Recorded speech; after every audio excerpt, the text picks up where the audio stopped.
We'll be studying in chapter 12 of Deuteronomy, starting with verse 4. Last time we studied through verse 3, but maybe I should read that again to start us tonight, because verse 4 would not make sense without verses 2 and 3. Ye shall utterly destroy all the places wherein the nations which ye shall possess serve their gods, upon the high mountains and upon the hills and under every green tree. Wipe them out. We talked about that 2 weeks ago. And ye shall overthrow their altars and break their pillars and burn their groves with fire, and ye shall hew down the graven images of their gods and destroy the names of them out of that place. Total annihilation. Wipe out all the places where they worship their false gods and even change the name to something else. Now we come to our verse for tonight. Ye shall not do so unto the Lord your God. So he says, wipe it all out.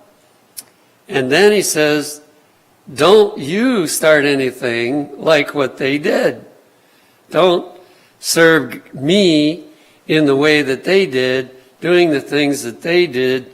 That's a warning. You know, I've noticed in the Bible that everything that people do that's wrong has been forbidden somewhere in the Bible. You just have to read enough and you come across. Maybe not the very specific, thing, but at least the principle. And so he said, ye shall not do so unto the Lord your God. Don't serve God the way they do. Well, I'm afraid there's a lot of religious people serving God, or trying to serve God, in the way that those that are ungodly serve him. They use the kind of music that the ungodly use. They use the style of worship that the ungodly use, and on and on. This is very, very bad. And God is saying, don't do it the way they do it. Going on in verse 5, it says, but unto the place which the Lord your God shall choose out of all your tribes to put his name there, even unto his habitation shall ye seek, and thither thou shalt come. Now, as they went through the wilderness, they were used to having the sanctuary right there, and they just moved it, from one place to another so that it was handy. But when they went into the land of Canaan, they were to have a certain place. And we know that Jerusalem that's the best known one. But there were a couple other places. Shiloh was used for a while. And that's where, it moved. But he said, don't try to serve me any other place other than where I tell you need to worship. We're thankful to have you folks with us tonight. We're on Deuteronomy 12, verse 6 at the moment, or verse 5 at the moment. Deuteronomy 12, verse 5. Right after he warns them to wipe out all the heathen places of worship and tells them don't make your own that's similar to what the heathen do. He adds to that, now you need to worship in the exact place where I tell you to worship. Don't go somewhere else. Now, I don't know how far, we want to carry that, but I have never felt comfortable, just going out camping for worship. But God has designed the church. That's the place where he's called us together to worship. And I believe that's the place we should. Now, the church I'm going to at the moment has decided long before I got there that they want to have one Sabbath a year out in nature. And so the whole church goes and meets there, and we have our services. And it happens to be tomorrow. We're going to do that. But if I had been deciding, I probably wouldn't have set that up. But I haven't felt called to tell them not to do it. Going on in verse 6, and thither ye shall bring your burnt offerings and your sacrifices and your tithes and heave offerings of your hand and your vows and your freewill offerings and the firstlings of your herds and of your flocks. So obviously this is talking about the method of worship that they had, where they offered sacrifices of animals for various reasons, and they were to bring all their offerings and their tithe and so on to that place. Yes? Well, I wanted to just ask what we should do, how we should relate to the place of worship when, as you alluded to a little while before, so much of the ungodly style of worship and music of worship and things like that are carried on. And if you're part of a church like that, or you're visiting a church like that, can you worship with all that going on? Or do you walk away? Do you leave your loved ones and relatives sitting by themselves and walk out? Just, how do you face that? And how do you even find a church that's really godly in its style of worship? Sometimes it's hard to do. Yeah, there's no one answer probably that would answer that, but let me give an answer if I had children, which I, of course, have one teenager still at home, but other than that, all our children are grown. If I had children, I would not want to expose them to those kind of meetings. I myself could probably go there and not be corrupted by it. And I could be a missionary to other people who need that.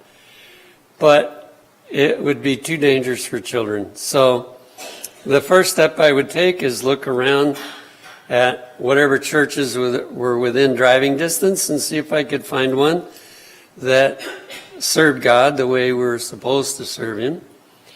And if so, I would go there, regardless of how many of my relatives were elsewhere. I would go there. If there was none anywhere within driving distance, I would probably talk to the conference about starting one, because most conferences are really getting interested in church planting. And so, if you go and start one, then you can kind of direct how it is.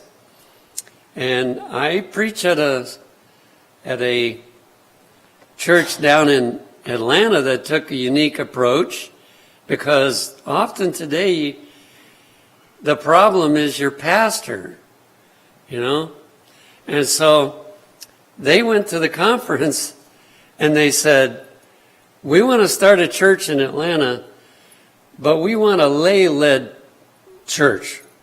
We want to not have a pastor. And fortunately, the conference allowed them to do it.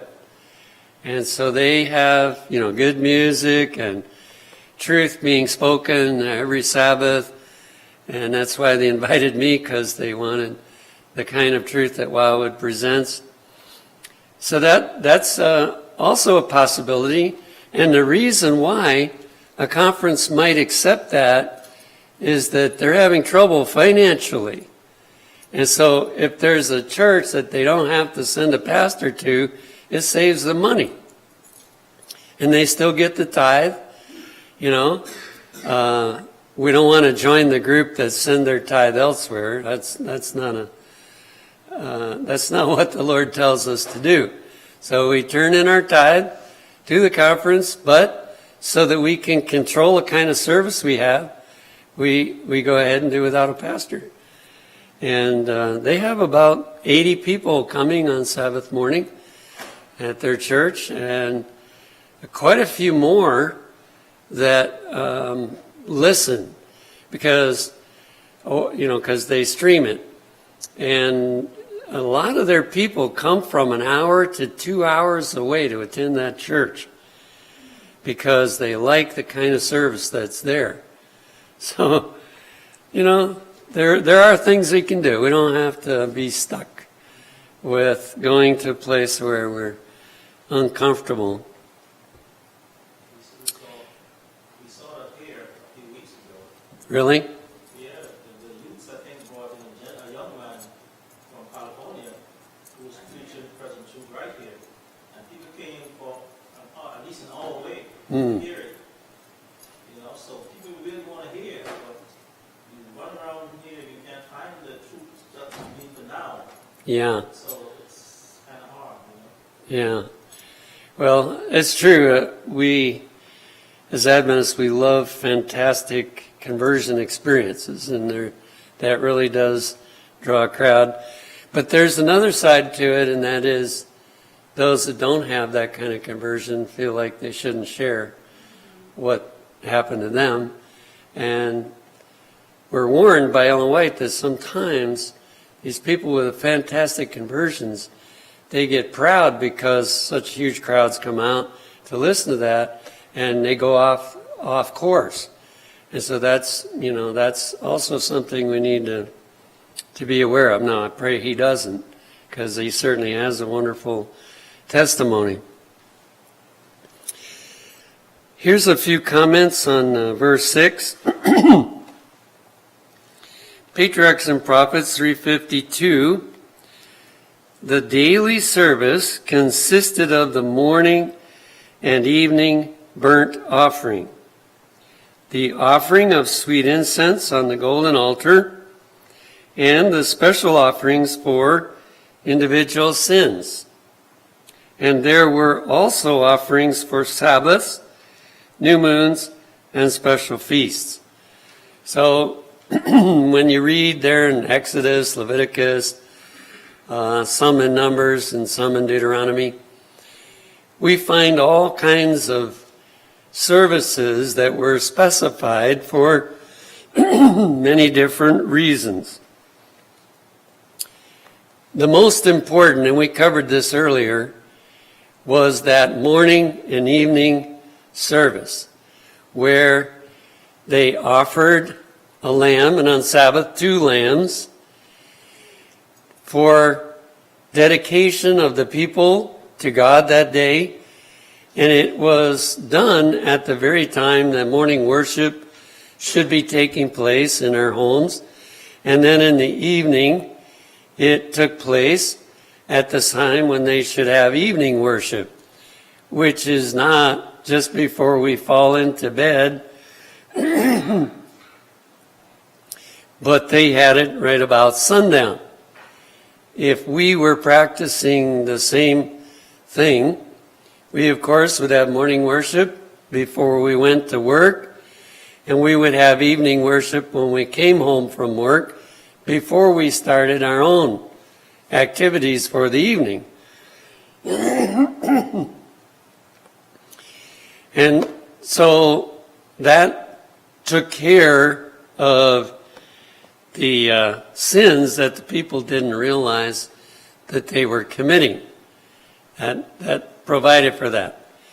And then during the day, if they had a sin that they needed to bring their lamb for, that went on during the day.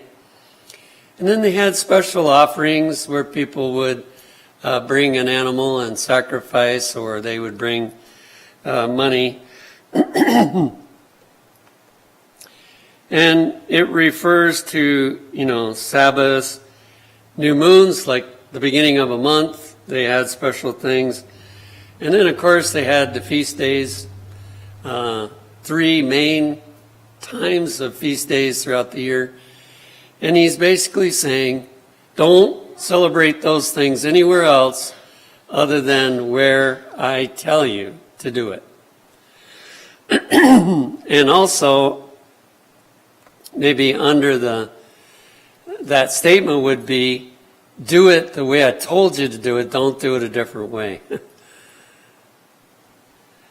Every morning and evening a lamb of a year old was burned upon the altar with its appropriate meat offering or food offering, thus symbolizing the daily consecration of the nation to Jehovah. So it's like, well, Lord, we're yours for today. That's one of the first things I like to pray in the morning. Lord, I'm yours for today. You direct me, you help me to do what you want me to do today. Help me to recognize. I had an interesting experience today. It happens now and then, but I hadn't been doing this before. And I got a call. It was a missed call because I couldn't get it. After I got off the phone, I called back the missed call. And it was a lady, and she didn't mean to call me, so she probably misdialed the phone, or the phone messed up. I don't know which it was. And so as soon as she recognized it wasn't me, that she was after, I said, would you like me to pray for you since we connected today? And she quickly said, sure. So I had prayer for her. And after that, she said, I'm a Christian. So we didn't talk too long, but, who knows? Maybe the Lord arranged that for a reason. Now she has my number. If there's any reason why she might be impressed, she might call me back. So it symbolized the daily consecration of the nation to Jehovah and their constant dependence upon the atoning blood of Christ. So two primary things they were to keep in mind. Now, I imagine most of the Israelites forgot about what this meant, but they were supposed to think, well, we're getting dedicated to God for this day, and we are totally dependent on Him. We can't do anything today without Him, and our sins need to be forgiven by Him. There's no way we can survive unless He takes care of us.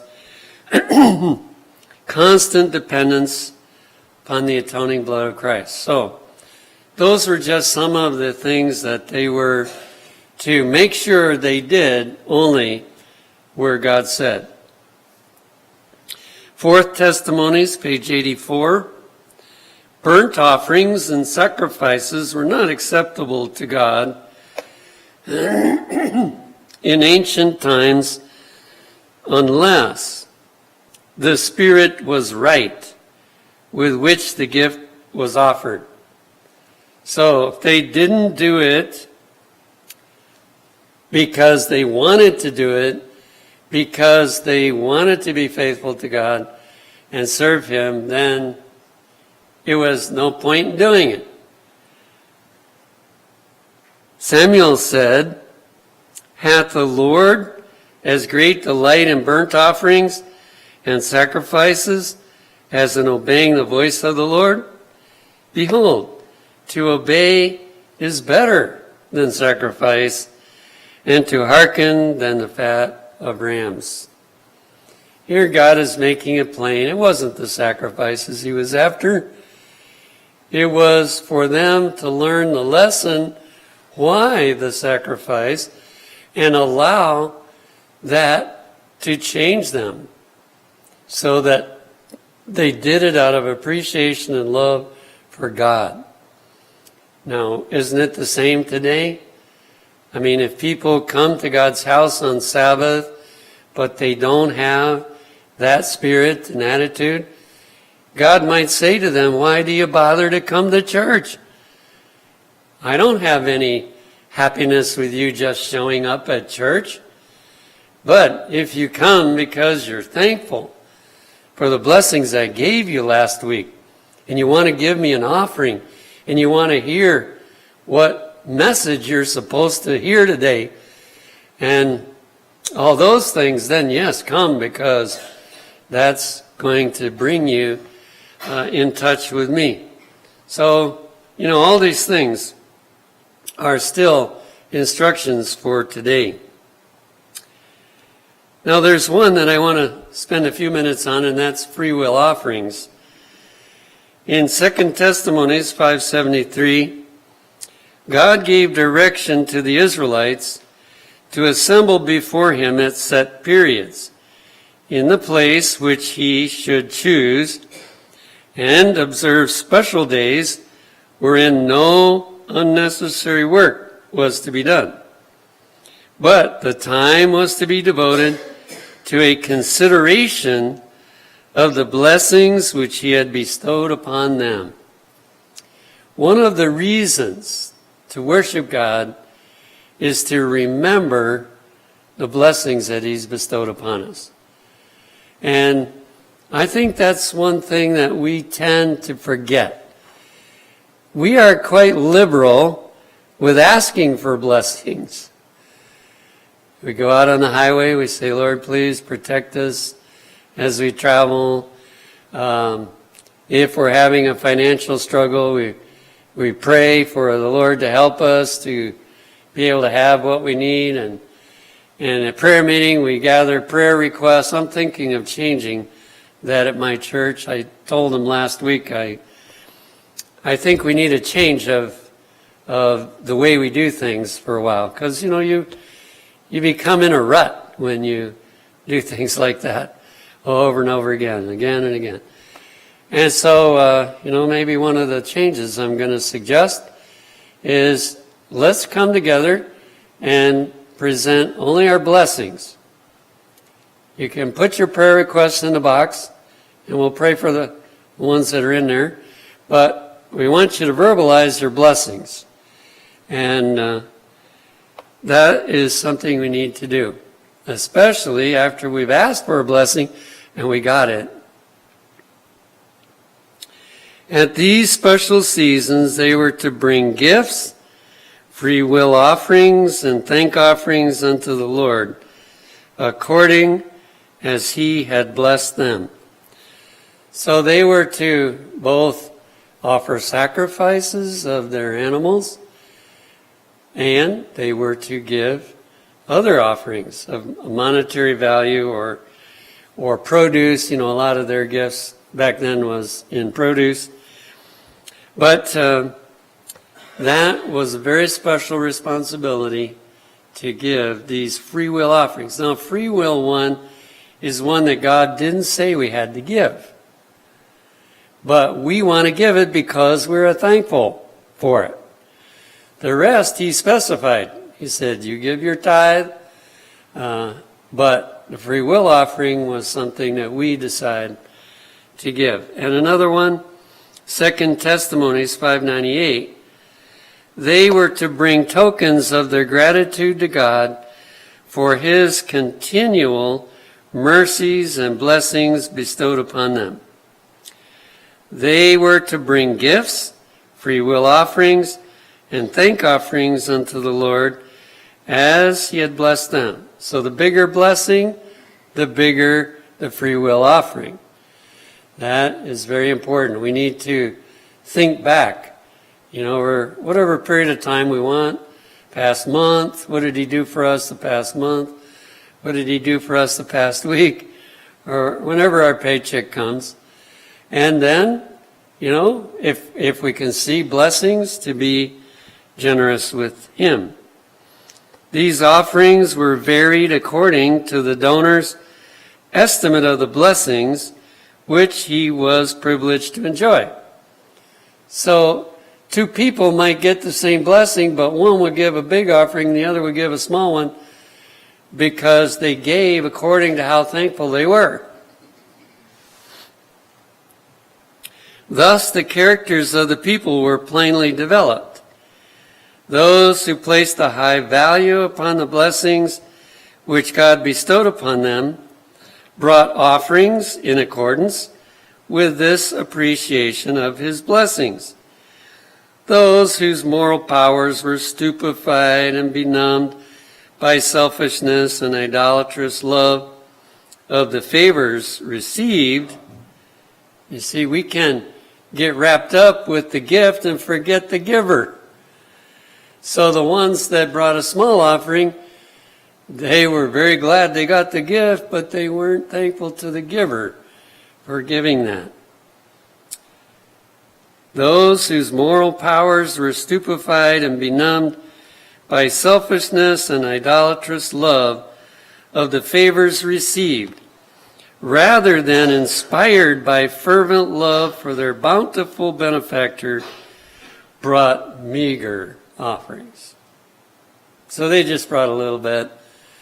You know, we heard God is expecting us to give some thank offerings, so we'll bring a little bit, give it to him. But they didn't really appreciate very much. You know that if we only got one gift, and that was forgiveness for sin, if that was the only gift we got, we ought to be really grateful and willing to sacrifice almost anything to show him how much we appreciate that. But besides that, he's given us all kinds of other things, other blessings that just kind of pour down upon us. And our danger is, and I hear a lot of this, which is what at my church I'd like to try to turn around. There is a lot of talking about the bad things that happen to us and very little talk about the good things that have happened to us. But the more we talk about the good things, the more thankful we get. It's interesting. And all of a sudden we remember, well, he did this for us and he did that for us and so on. That's what's going to happen in heaven even. You know, when people get to heaven, Ellen White saw two of our pioneers sitting under the tree of life. And one asked the other one, tell us some of the trials that you went through since you... Anyway, after I passed away, I guess that's the way it was. After I passed away, what were some of the trials you went through? And so the pioneers started thinking, and there were so many good things, they didn't even think of one to tell about the bad things that happened. And I believe it will be that way in heaven, but why not have it here? In Acts of the Apostles, page 336, for special occasions, there were free will offerings. So whenever there was a special event down at the sanctuary, that's when they were to bring the free will offerings. Now, another thing that many don't realize, that when they moved into the land of Canaan, they didn't go to the sanctuary every Sabbath. The father or the grandfather or the great-grandfather, whichever one was still alive,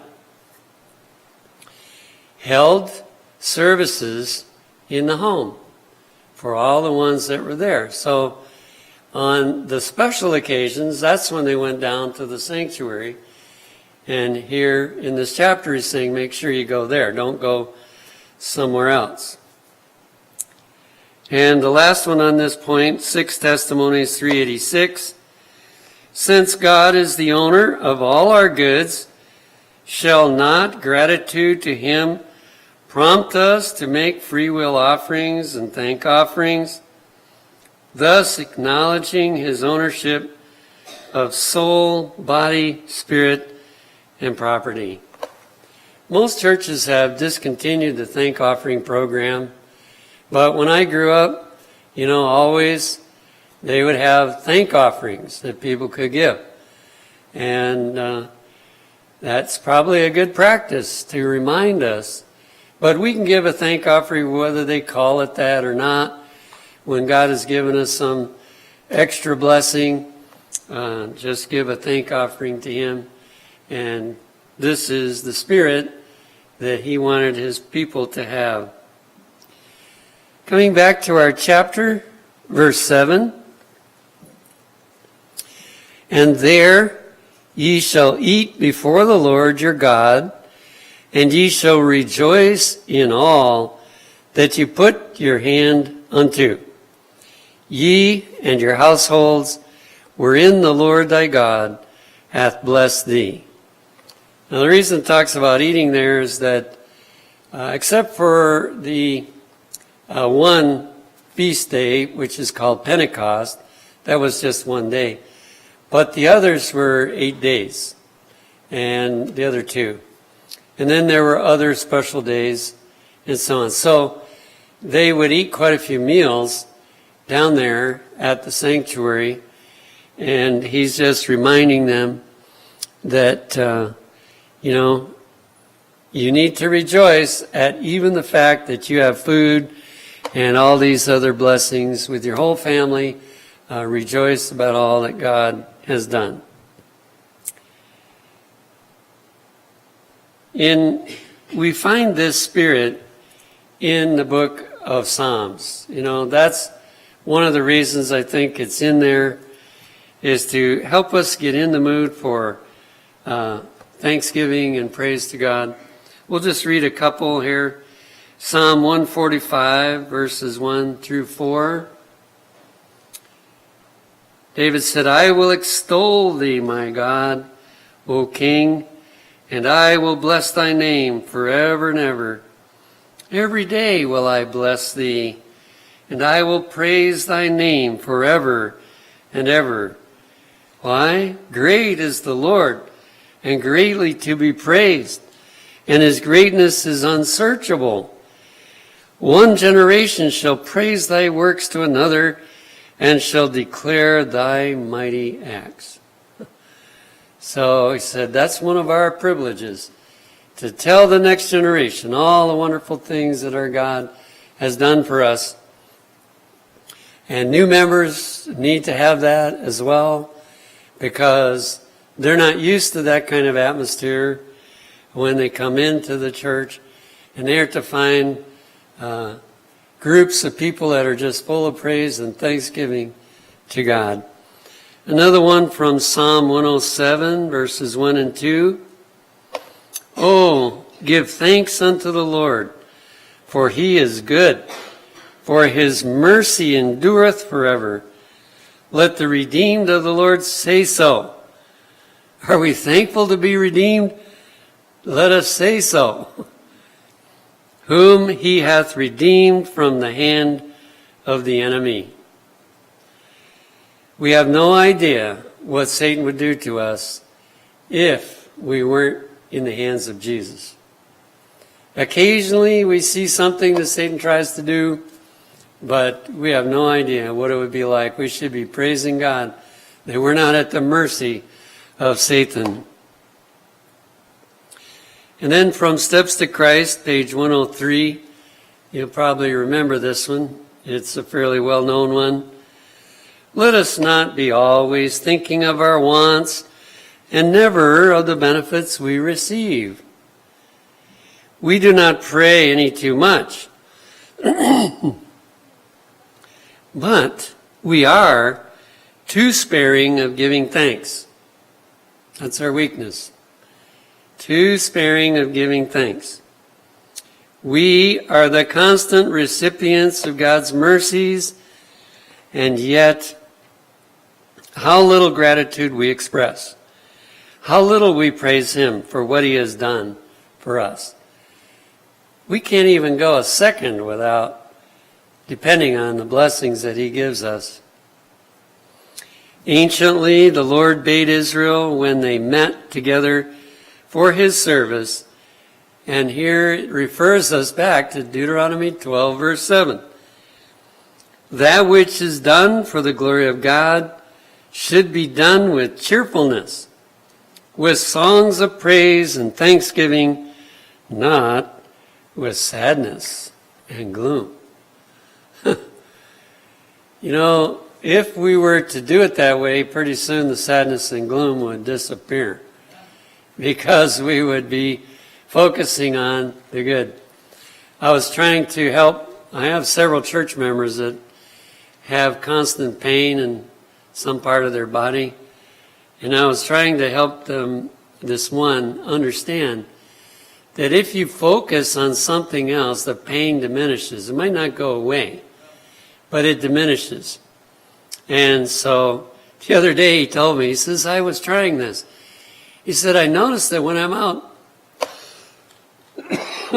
doing call porter work and knocking on doors, my pain doesn't seem so bad. So he was beginning to get the point and experiencing it. Well, the same is true with sadness and gloom. It can't stay there very long if we're thinking of the good things God does. And from the fourth volume of the Spirit of Prophecy, page 249, here's an interesting quote from William Miller and what he had to say about that movement. The work, talking about the midnight cry, was free from those extremes which are ever manifested when there is human excitement without the controlling influence of the Word and the Spirit of God. So, we can get to where we're just letting the emotions loose. This is what some religious groups are doing, and they're not satisfied unless they can be in a meeting where that excitement takes place. So God is not calling us to do that. But He is calling us to be full of thanksgiving and happiness. It was similar in character to those seasons of humiliation and returning unto the Lord, which among ancient Israel followed messages of reproof from His servants. It bore the characteristics which mark the work of God in every age. The Millerite movement, even though people accuse them of being false prophets because they said Jesus was going to come on October 22, 1844, if a person were to examine what kind of religious experience did the people have, it was genuine. It was from God, no question about it. It was from God. There was little ecstatic joy, but rather deep searching of heart, confession of sin, and forsaking of the world.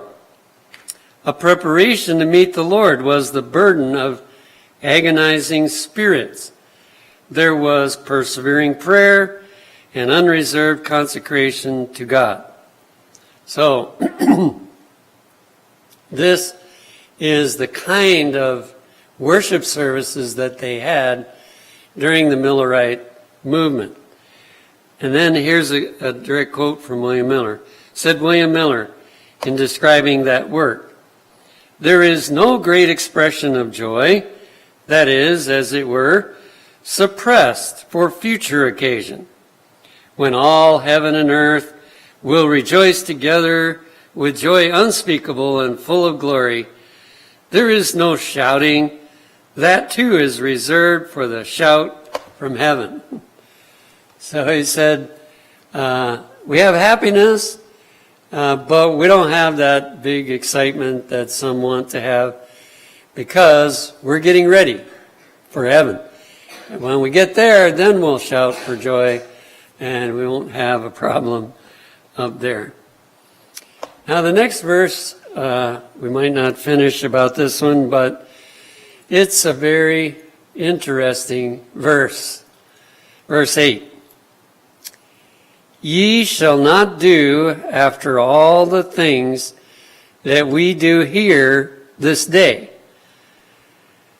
In other words, don't do things like we're doing it here. You need to do it like God told you to do it. And then it says this,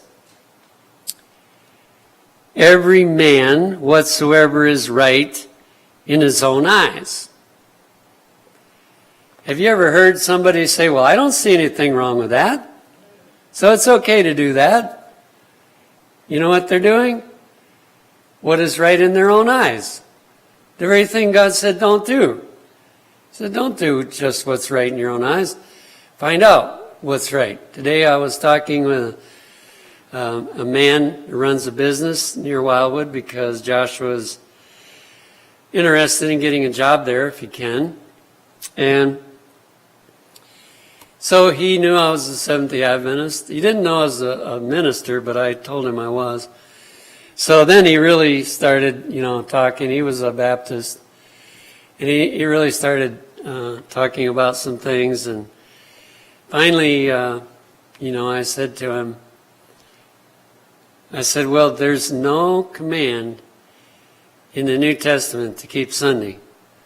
There's not a single verse that commands it. He was saying how we're celebrating the resurrection.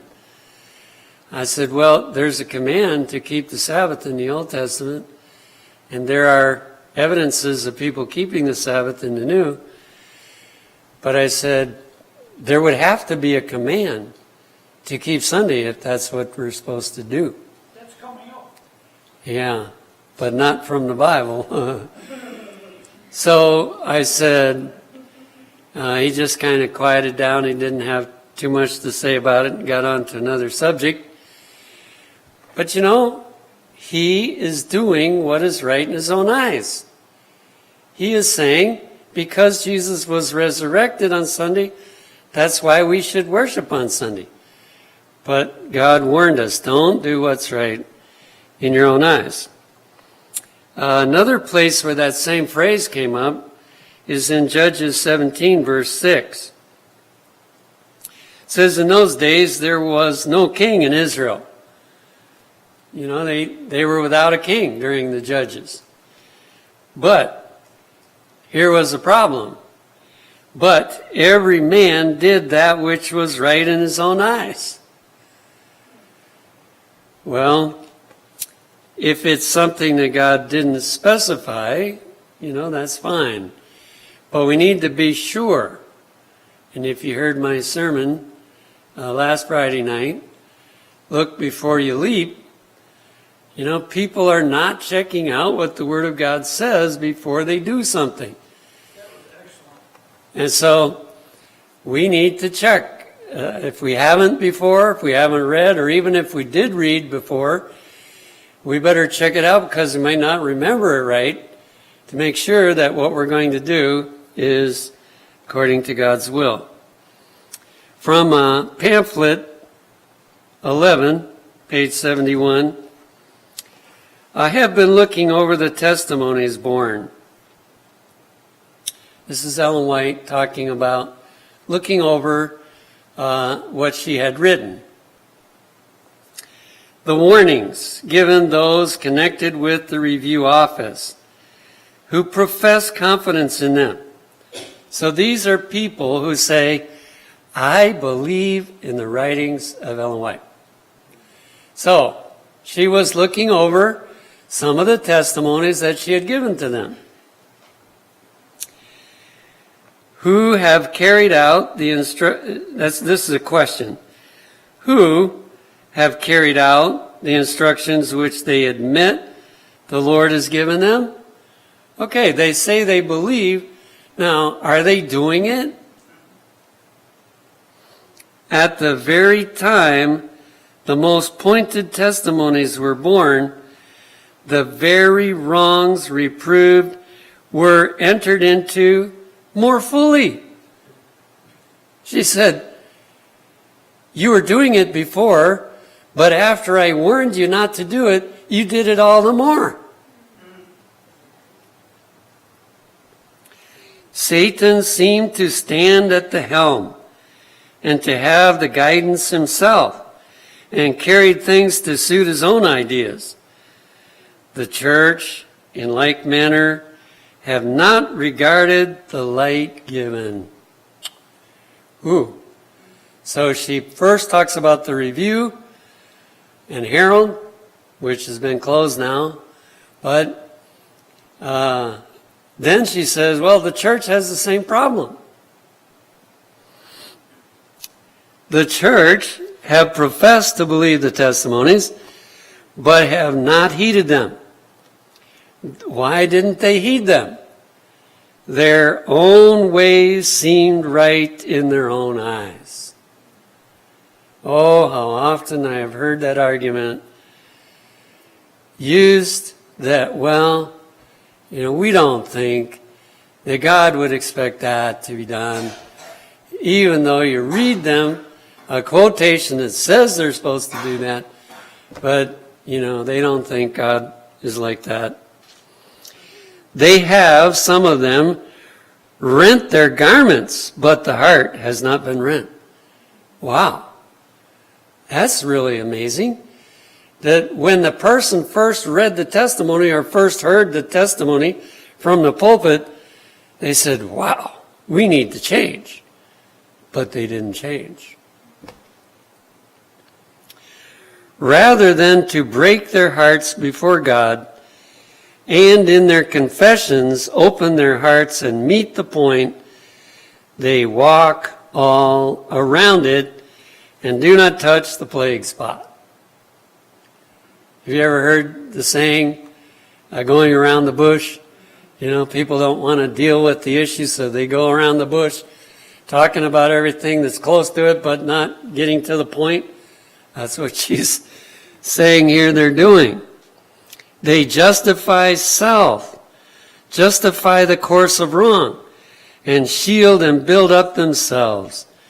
They will not fall on the rock, fearing they will break if they do. Well, that's exactly what has to happen.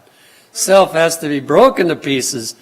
We have to fall on the rock and be broken so that when he tells us to do something, we won't argue. We won't say what we think is right in our own eyes. But we will say, yes, Lord, you said it, that's what we're going to do. May God help us to be that kind of believer in the last days.